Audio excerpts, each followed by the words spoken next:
Ok, perfecto. Entonces, fíjense una cosa. La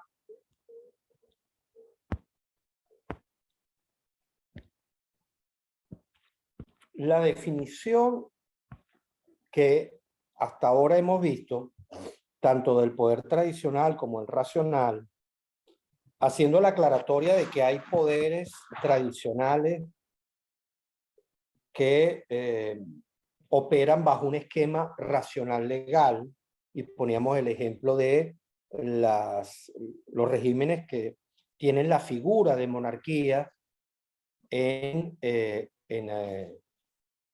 Europa, pero que no son como tales. ¿Cómo se llama? Permítanme que estoy colocando aquí mi teléfono. Ok. Que no son como tales monarquía absoluta ni nada de eso. Entonces, vimos el poder racional legal y la autoridad tradicional. Weber introduce un concepto de autoridad que es muy importante, que no es fácil de comprender, aunque para un venezolano, digamos, lo comprende digamos, de manera testimonial. Pero vamos a ver por partes. Fíjense que tanto en el poder racional legal como en el poder tradicional, Weber habla de una creencia o una convicción por parte de los ciudadanos.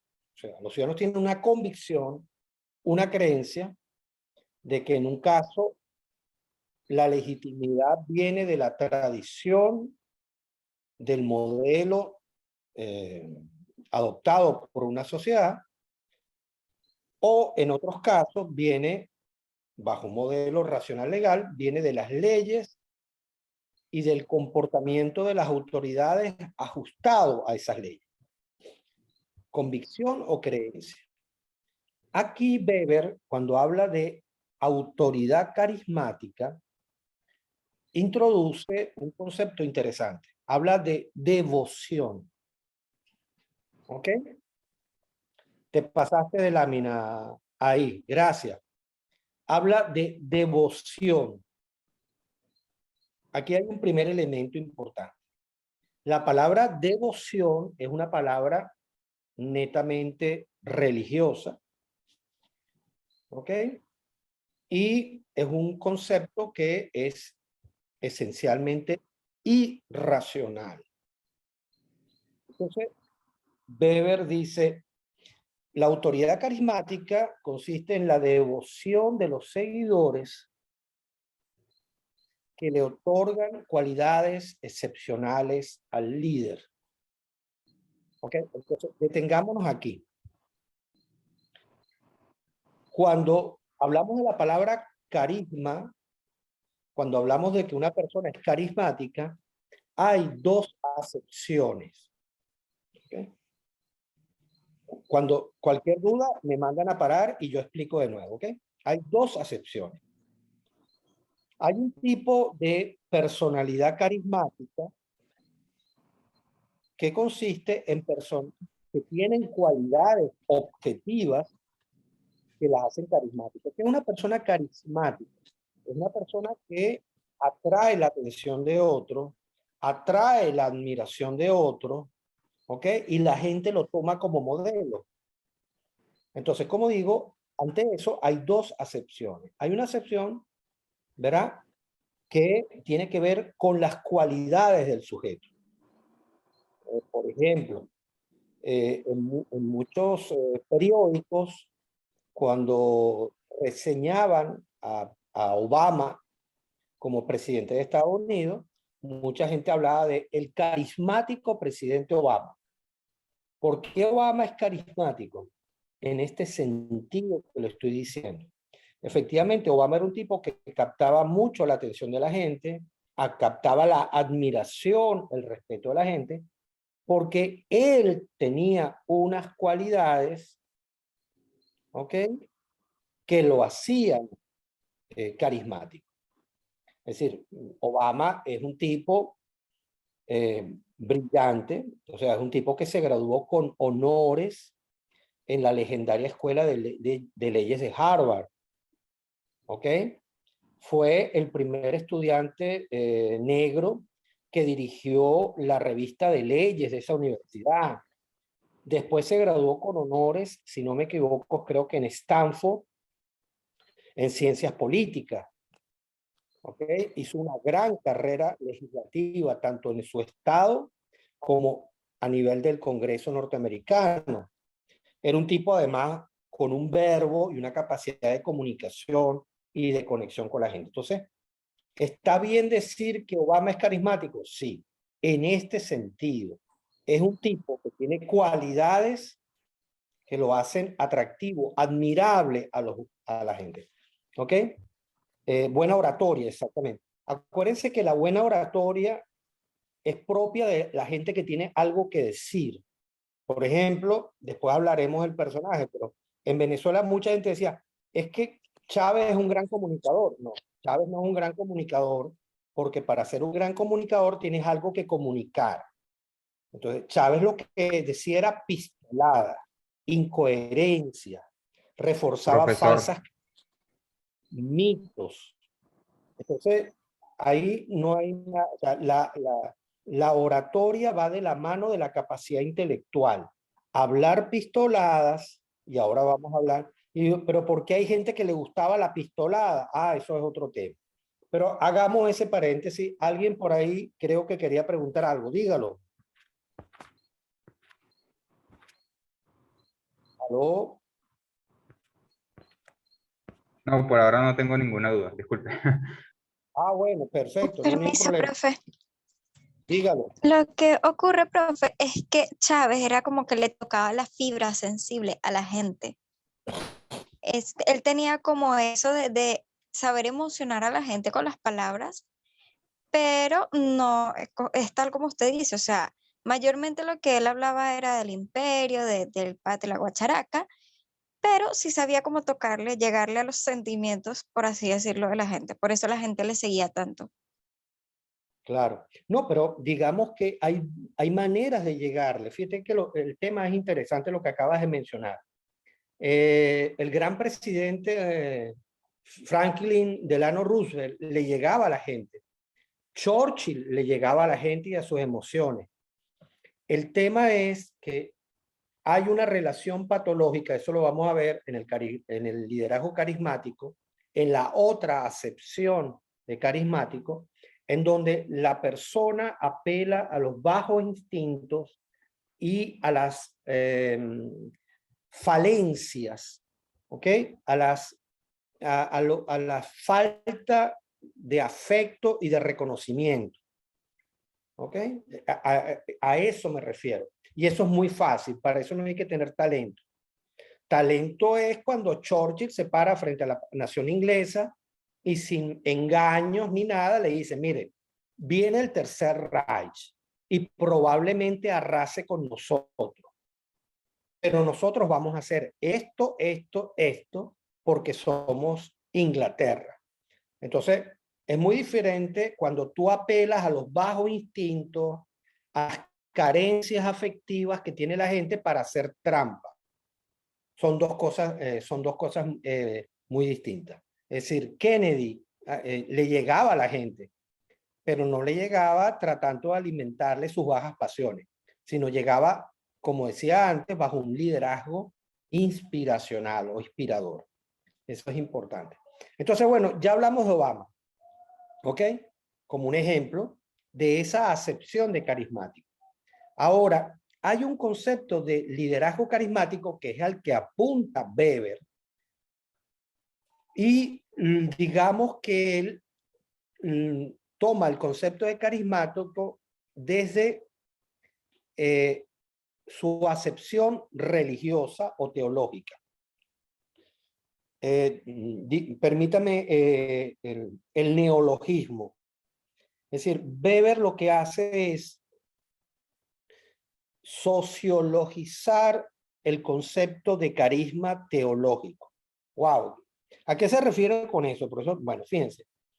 En religión también se utiliza la palabra carisma, pero no para referirse a una cualidad que una persona tiene, sino para referirse a que una persona manifiesta cualidades, no cualquiera, sino extraordinarias, a través de una concesión de Dios. Es decir, San Francisco experimentó los estigmas de la crucifixión. ¿Eso se lo hizo San Francisco? No, sino que en términos teológicos, Dios se manifestó a través de San Francisco.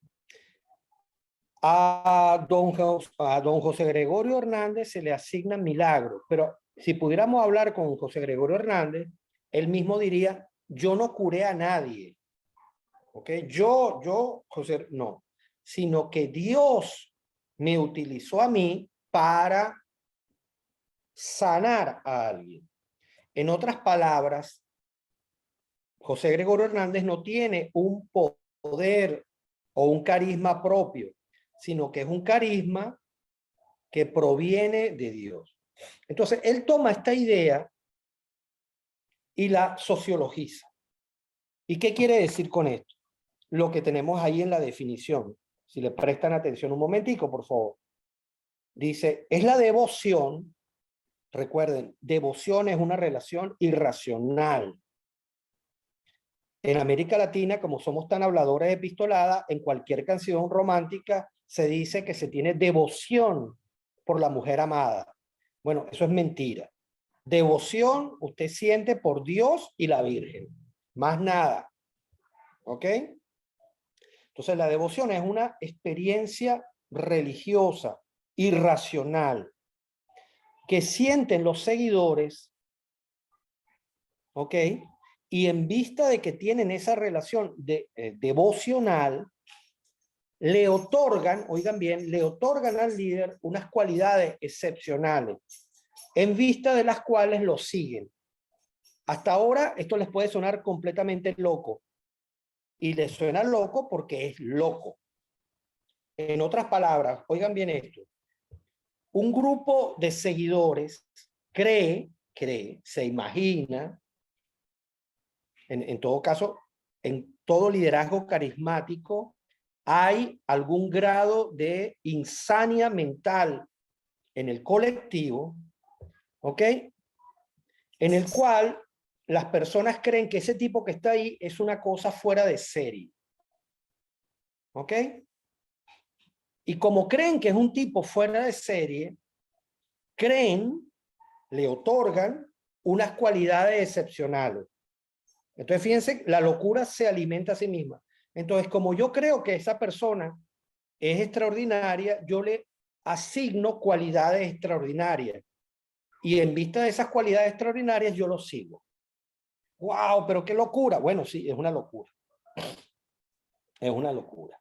Es decir, exactamente, como dice aquí Nazaret, a ver, algunos de ustedes tienen algunos comentarios. Exacto. Profe, ¿me escucha? Sí, te escucho.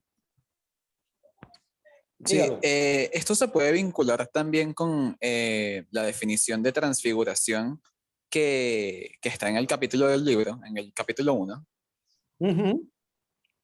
Tal cual. Sí. Tal cual. Entonces, como digo, esto es muy loco, pero efectivamente esto ha ocurrido. Cuando vemos el caso de, y por eso digo que la fecha en que Weber escribe este ensayo es muy interesante, porque estamos hablando de la segunda década del siglo XX. Entonces, por las cervecerías de Múnich, hay un loco, malvado, siniestro, que anda dando discursos que se llama Adolf Hitler. Si alguien hubiera leído el ensayo de Weber, se habría dado cuenta del horror que venía. Fíjense que interesante, o sea, la ideología nazi plantea que los alemanes son una raza superior. si usted ve toda la publicidad nazi, película, afiche,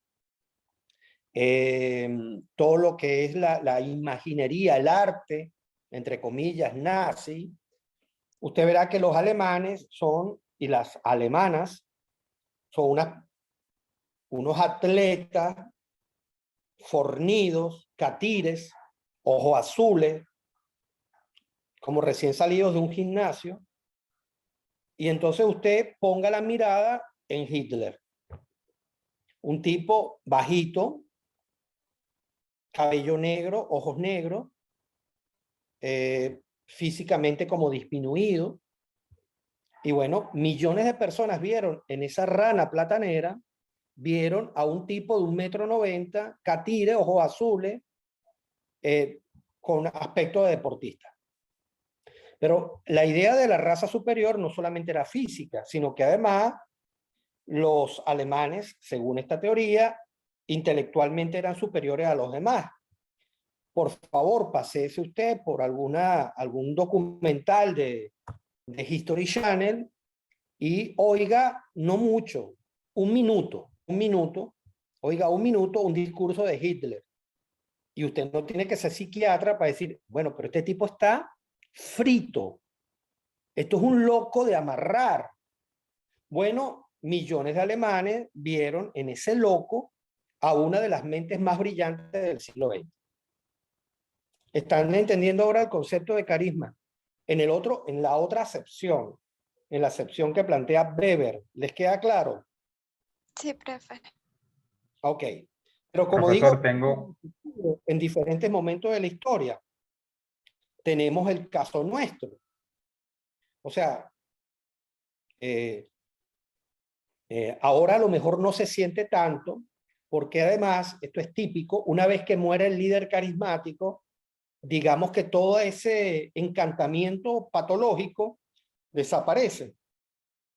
Pero a mí me tocó vivir la Venezuela donde una parte, no toda, pero una parte de la población efectivamente estaba conectada de una manera patológica con Chávez. ¿Ok? Absolutamente patológica. O sea, yo fui con la gran periodista venezolana Damelis Díaz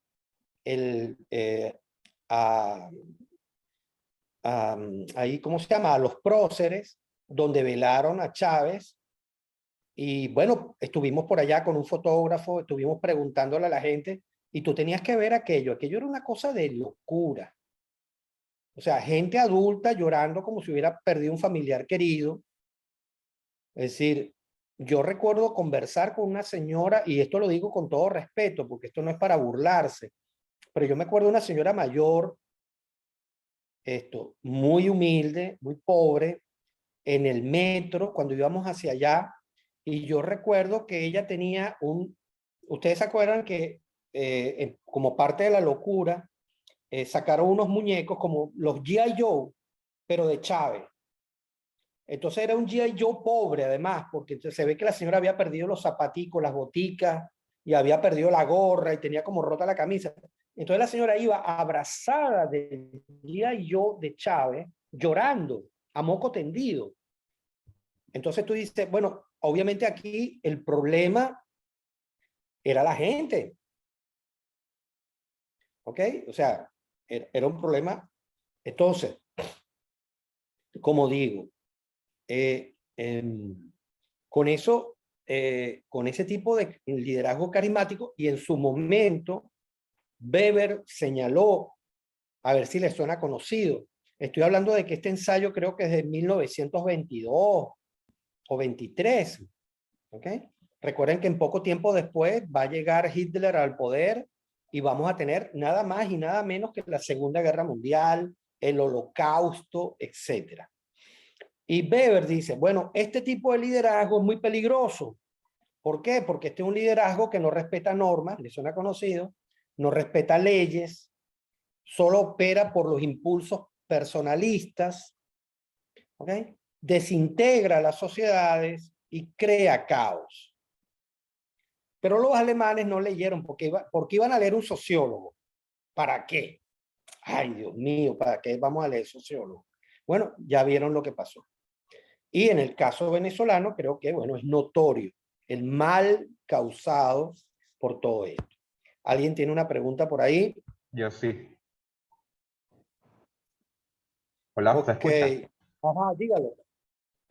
O sea, a mí lo que me sorprende es, digamos, la tradición intelectual que tenía Alemania para ese momento, con escritores que eran de la talla de, por ejemplo, Goethe, Schiller, Kafka, etcétera, y pudieron haber caído en ese debacle, digamos, o sea, ¿qué cree usted que pasó ahí? Yo creo que se debe quizás a que, digamos, la sociología como ciencia era realmente algo relativamente nuevo, porque tengo entendido que Comte y Saint-Simon habían formulado algunas cosas en el siglo XIX y que por allá en el siglo XII había un señor árabe, Ibn Khaldun, creo, que había también contribuido en ciertos aspectos, pero digamos que quizás la noción de que era algo nuevo le restaba importancia, o al menos eso creían. Sí, no, ojo, hubo gente que alertó sobre eso. La persona que estás mencionando es un sociólogo que, digamos, puede considerarse uno de los precursores de la sociología. Se llama Abdelrahman Ibn Khaldun, un gran sabio árabe de Argelia, que fue profesor en la antigua y legendaria Universidad del Cairo, y que hoy, oye bien, alertó sobre lo que hoy está padeciendo el Islam, pero en el siglo XIII. En el siglo XIII dijo, si el Islam no es capaz de separar el Estado de la religión, cosa que nosotros sí hicimos, Occidente, el Islam se quedará parado en la evolución histórica. Bueno, ya sabemos qué pasó, ¿no? Y claro, por decir eso fue preso. Así que ya conocemos. No, para ese momento, por ejemplo, Max Weber era uno de los intelectuales más reputados del mundo. Y tenías a Émile Durkheim en Francia. Y como tú dices, o sea, en ese momento las mentes más extraordinarias del mundo estaban entre Alemania y Austria. O sea, estamos hablando de Freud, estamos hablando de Einstein, estamos hablando de Hannah Arendt, estamos hablando de Wittgenstein, que es como el gran filósofo del siglo XX para mi criterio. Habrá otra gente que diga que no, pero bueno, en todo caso no era del montón. Y así podemos nombrar una cantidad de gente extraordinaria, también en el arte. ¿Okay? No hay que olvidar también que hubo gente muy preparada de alto nivel que apoyaron a los nazis. ¿Okay? Pero eso es otra historia. Pero efectivamente, con eso con ese comentario lo que quiero decir es que ninguna nación está a salvo de este tipo de locuras. Es decir, dice, oye, pero los alemanes, un país muy formado, con mucho nivel, tenía a la gente de mayor nivel intelectual del mundo en ese momento. ¿Por qué buscan a este loco enfermizo? Bueno, porque ninguna sociedad está a salvo de esto. Y por supuesto nosotros, bueno, ya sabemos qué fue lo que pasó. Bueno, si les parece, pasamos a la siguiente lámina. Ya va que hay unos comentarios de ustedes para ver. Ajá. Él decía que nació en Corea, pero él nació en la Unión Soviética. ¿De qué estás hablando? Ah, de los monstruos. Sí, bueno, eh, el, el caso de Corea del Norte es una cosa absolutamente patológica. O sea, una cosa que absolutamente enfermiza, es un horror. Y sobre todo, a mí lo que más me llama la atención es cómo todavía hay gente, porque no estamos hablando en abstracto. Cuando tú ves que todavía en el mundo hay gente que apoya las propuestas de izquierda, las propuestas totalitarias, tú dices, mira, papá, pero ven acá, mira, aquí tienes el mismo país. Todos son coreanos. Todos hablan el mismo idioma. Todos tienen la misma carga genética, la misma historia. ¿Ok? Entonces, tú caminas hacia el norte del paralelo 38 y lo que te vas a conseguir es un país lleno de hambruna, de horror, de represión, de violencia. Y tú caminas unos pasitos del paralelo 38 hacia abajo, hacia el sur, y te consigues a Corea del Sur, que es uno de los países más modernos del mundo, con mejor nivel de vida, con democracia, respeto a los derechos humanos. Entonces, a esa gente que todavía habla de socialismo, habría que, no sé, ponerles como una foto, ¿verdad? Y decirle, papá, ¿qué parte de esto no entendiste? ¿Qué no entendiste? Que del paralelo 38 hacia arriba es el infierno y del paralelo 38 hacia abajo es una nación próspera y democrática. ¿Qué parte no entendiste? Ahí hay dos explicaciones. Gente que no tiene arreglo intelectualmente, ¿ok? Exacto, provoca darle un chancletazo. Gente que intelectualmente está enferma, está intoxicada, o lo más probable, gente que es mala. ¿Sí? Hay gente que saca provecho de anotarse en proyectos totalitarios. Porque además, si no fueran proyectos totalitarios, ¿dónde estaría? La gente que está en el poder en este momento en Venezuela, imagínensela en una sociedad competitiva, moderna, donde te piden excelencia, compromiso, honestidad. ¿Dónde estarían? ¿Okay? Solamente en un mundo bizarro como el que estamos viviendo es que ellos pueden tener alguna oportunidad. Bueno, nos quedan pocos minutos, entonces 6 minutos. Fíjense, si ustedes pasan a la siguiente lámina, van a ver que ahí hay una lámina que es interesante, pero no me quiero detener mucho en ello, que es simplemente a título, digamos, ilustrativo, cómo estudiar el tema del poder. Entonces, bueno, cuando uno estudia el poder, a los que ejercen el poder, entonces, bueno, nada, hay diferentes aspectos que creo que ahí no creo que haya que perder más tiempo. Es decir, por supuesto, el liderazgo del poder está alimentado de las características de la personalidad del líder, obviamente, también de las personas que te acompañan, de los equipos que van contigo, del tipo de organización política del partido, de las condiciones históricas, sociales, ¿ok? Por supuesto, y por supuesto también de los seguidores. Yo ahí no perdería más tiempo. Me iría directamente a la siguiente lámina, que tiene que ver con las 3 dimensiones del poder: imposición, negociación y consenso, para cerrar ese punto. Y después quisiera, en la clase de hoy, cerrar con el tema de la antipolítica, que me parece que es extremadamente importante. Ya va, que por aquí tienen unos comentarios de ustedes. Francisco dice, sobre el enfoque que le da Weber al carisma usando un ejemplo externo a la política, sería el caso de Maradona, porque generó esa devoción que está ahí definida y en su funeral ocurrió algo parecido. Fíjate que el caso de Maradona es interesante porque en principio, la admiración por Maradona está justificada. ¿Por qué está justificada? Si lo ves solo como jugador, efectivamente Maradona fue un jugador extraordinario. Entonces ahí entraríamos en el carisma, en el sentido originario que yo le dije, ¿no? En la acepción en la cual yo colocaba Obama. ¿Ok? Entonces, Maradona fue un jugador fuera de serie. Entonces tú lo admiras, ¿ok? Yo lo admiro como jugador. Ahora, después ahí viene un caso en donde la gente se agarra de un aspecto y lo proyecta en una cuestión donde lo que realmente está haciendo es proyectando su propia patología.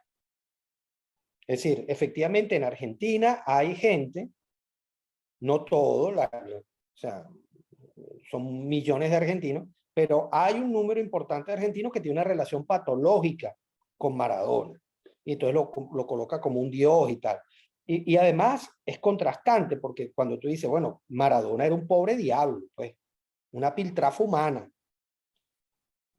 O sea, si tú lo ves integralmente, tú dices, ah, sí, oye, cuando fue jugador profesional, fue un gran jugador, hasta ahí. Ahora, de ahí en adelante, el hombre tomó una serie de decisiones de su vida donde se convirtió literalmente en una piltrafa humana.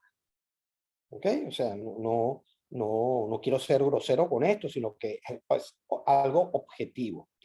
Entonces, si a pesar de los hechos hay personas que todavía tienen una relación, la palabra que yo decía antes, devocional con Maradona o con quien sea, entonces el problema no es de Maradona, el problema es el que tiene la devoción. ¿Ok?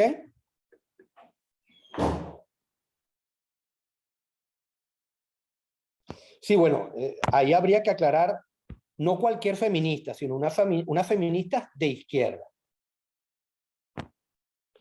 que es otra cosa distinta, que tienen como una doble moral. Bueno, vamos a hacer entonces un receso aquí y terminamos con la última lámina de la presentación de poder, para empezar con el tema de antipolítica. ¿De acuerdo? Bueno, nos vemos en un ratico.